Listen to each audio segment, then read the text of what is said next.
The crisis of credit, visualized. What is the credit crisis?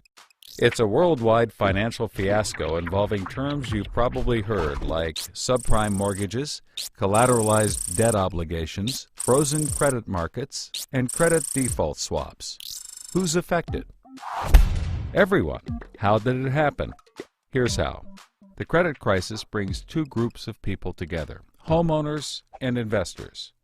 Homeowners represent their mortgages, and investors represent their money. These mortgages represent houses, and this money represents large institutions like pension funds, insurance companies, sovereign funds, mutual funds, etc. These groups are brought together through the financial system, a bunch of banks and brokers commonly known as Wall Street. While it may not seem like it, these banks on Wall Street are closely connected to these houses on Main Street. To understand how, let's start at the beginning. Years ago, the investors are sitting on their pile of money, looking for a good investment to turn into more money. Traditionally, they go to the U.S. Federal Reserve, where they buy Treasury bills, believed to be the safest investment.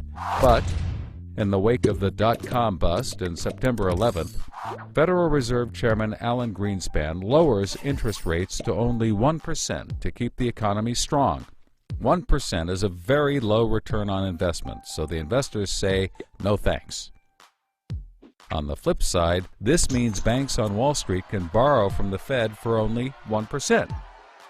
Add to that general surpluses from Japan, China, and the Middle East, and there's an abundance of cheap credit. This makes borrowing money easy for banks and causes them to go crazy with leverage. Leverage is borrowing money to amplify the outcome of a deal. Here's how it works. In a normal deal, someone with $10,000 buys a box for $10,000. He then sells it to someone else for $11,000. For a $1,000 profit, a good deal. But using leverage, someone with $10,000 would go borrow $990,000 more dollars, giving him $1 million in hand. Then he goes and buys 100 boxes with his $1 million and sells them to someone else for $1,100,000. Then he pays back his $990,000 plus $10,000 in interest. And after his initial $10,000, he's left with a $90,000 profit versus the other guy's $1,000. Leverage turns good deals into great deals. This is a major way banks make their money. So Wall Street takes out a ton of credit, makes great deals, and grows tremendously rich, and then pays it back. The investors see this and want a piece of the action, and this gives Wall Street an idea.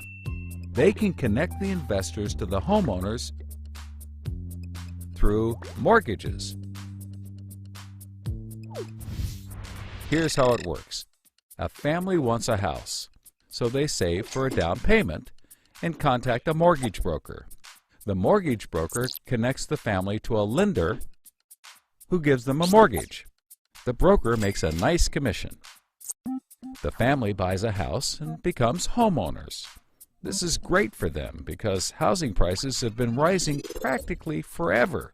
Everything works out nicely. One day, the lender gets a call from an investment banker who wants to buy the mortgage. The lender sells it to him for a very nice fee. The investment banker then borrows millions of dollars and buys thousands more mortgages and puts them into a nice little box. This means that every month he gets the payments from the homeowners of all the mortgages in the box. Then he sicks his banker wizards on it to work their financial magic, which is basically cutting it into 3 slices: safe, okay, and risky. They pack the slices back up in the box and call it a collateralized debt obligation, or CDO. A CDO works like 3 cascading trays. As money comes in, the top tray fills first, then spills over into the middle, and whatever is left into the bottom. The money comes from homeowners paying off their mortgages. If some owners don't pay and default on their mortgage, less money comes in and the bottom tray may not get filled. This makes the bottom tray riskier and the top tray safer. To compensate for the higher risk, the bottom tray receives a higher rate of return, while the top receives a lower, but still nice return. To make the top even safer, banks will insure it for a small fee called a credit default swap.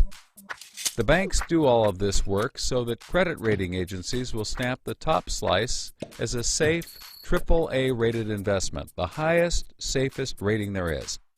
The OK slice is BBB, still pretty good, and they don't bother to rate the risky slice. Because of the AAA rating, the investment banker can sell the safe slice to the investors who only want safe investments. He sells the OK slice to other bankers, and the risky slices to hedge funds and other risk takers. The investment banker makes millions. He then repays his loans. Finally, the investors have found a good investment for their money, much better than the 1% Treasury bills. They're so pleased they want more CDO slices. So the investment banker calls up the lender, wanting more mortgages. The lender calls up the broker for more homeowners, but the broker can't find anyone. Everyone that qualifies for a mortgage already has one, but they have an idea.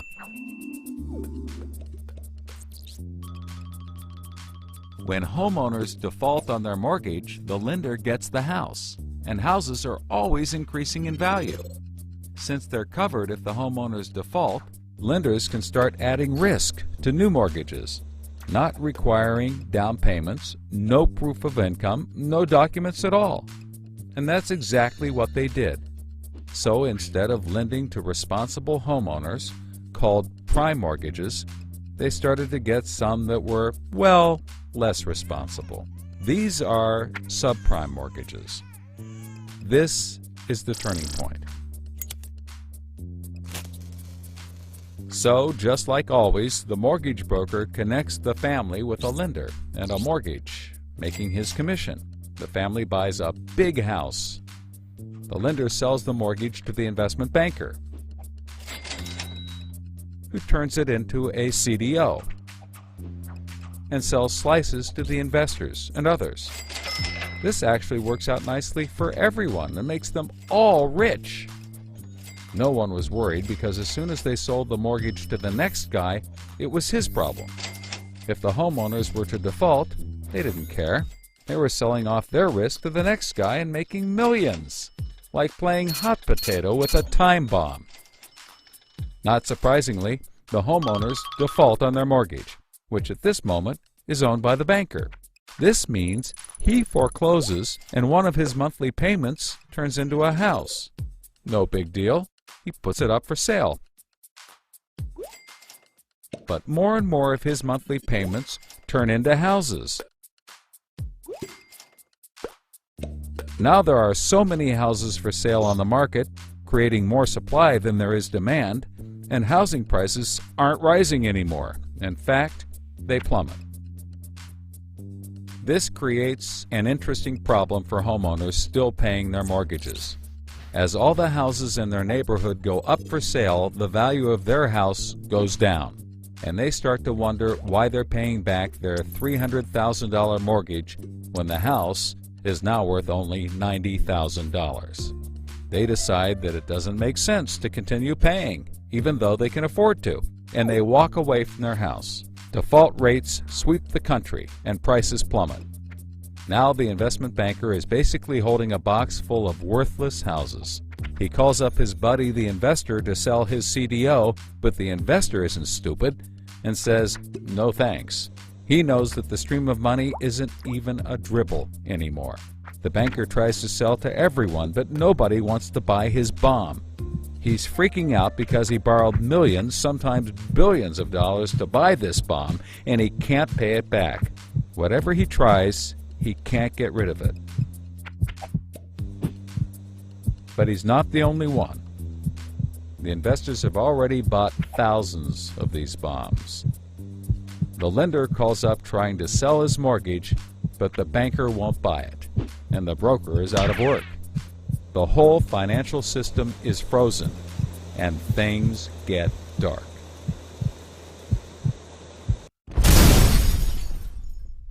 Everybody starts going bankrupt.